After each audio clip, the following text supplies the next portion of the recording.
everybody. Welcome to A Quickie with Miss B. Today is Friday. It's Fabulous Friday. Woohoo! You know what that means? We have to have a good story to end on a good note because it's Friday. And you know, all things yeah. fabulous. Fabulous!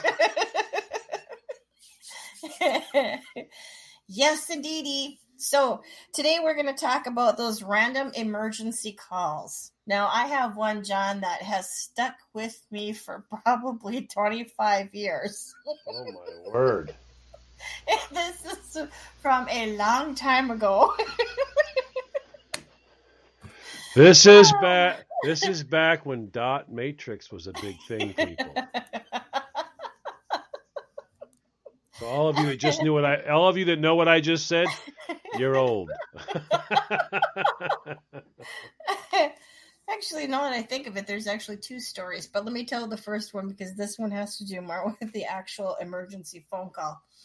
So picture it. I'm living in Minneapolis at the time, so I'm on my way home from work, and I'm listening to the radio station. Now, back in that day, you know that you really couldn't be swearing at all on the radio, and they would bleep you out if you swore. Okay. So I'm going to insert a lot of bleeps in here.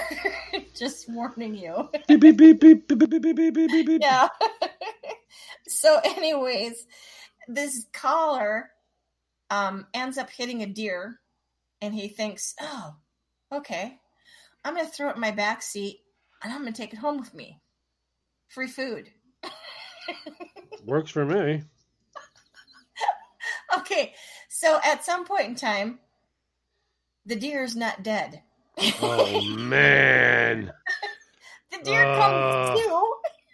Okay, the deer comes to. The deer is freaking out. It's panicking, and all of a sudden, it turns around and bites this guy in the neck. Wait a minute. The deer bit him? Bit him. Oh, this is going to be an amazing 911 call.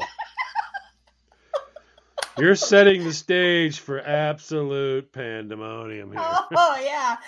So now he's driving down the road. The deer comes to. The deer's in a panic, and he's flailing around, and you can just imagine hooves going every which way, and all of a sudden he bites the guy in the back of the neck.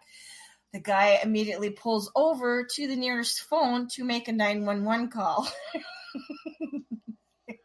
I'm bleeding profusely from a deer bite. And this is how, as I can recall it, it's probably not word for word, how the 911 call went. 911, what's your emergency?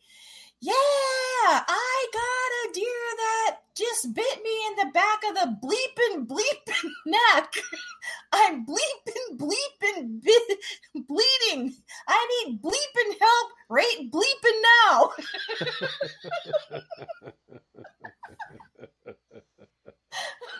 Now, back in the day, for those boys and girls that are probably too young to know this, we didn't have cell phones, nor did we really have GPS. So you had to actually ask the person where they were calling from, and if they could, give some directions. She says, okay, sir, I need you to calm down and tell me, where are you? I'm in the bleeping phone booth. I'm bleeping talking to you. I need the ambulance here right now. I'm bleeping in my back of my neck, and the bleeping deer is in my bleeping car.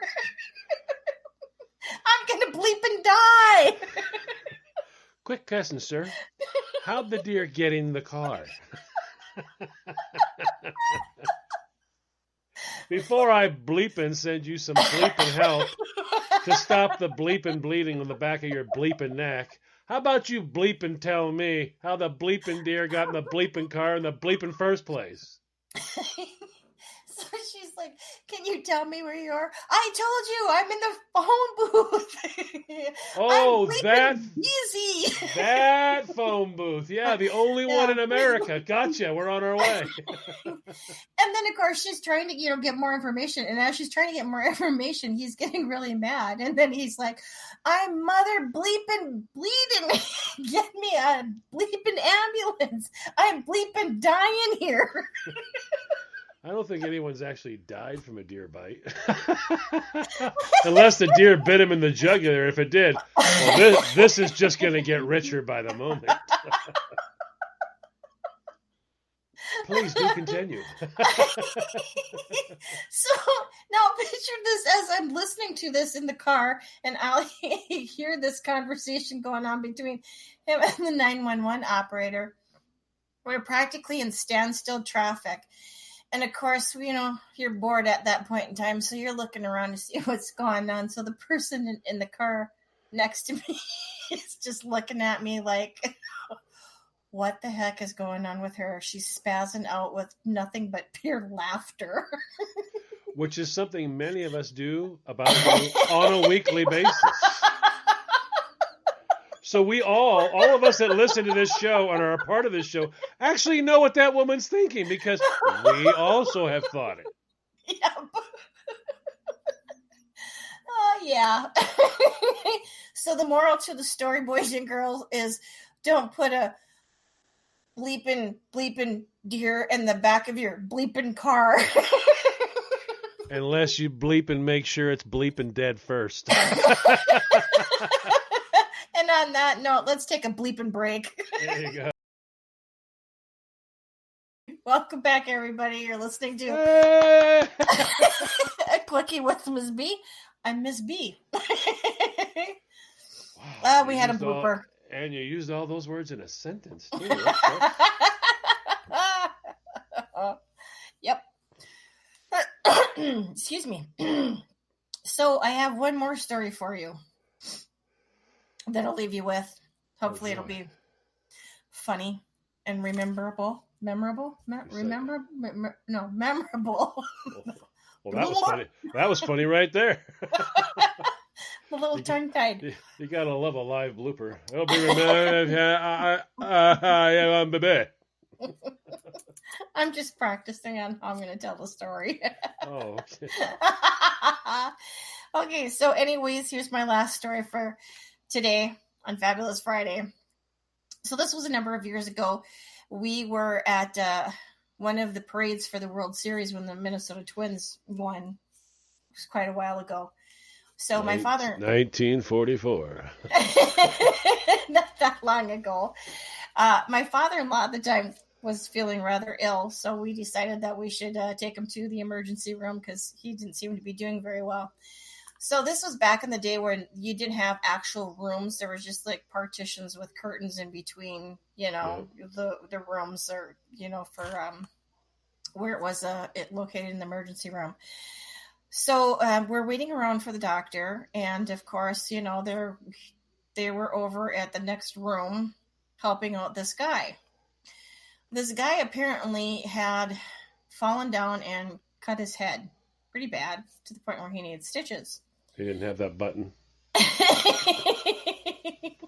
No, he didn't have that button. Oh, okay.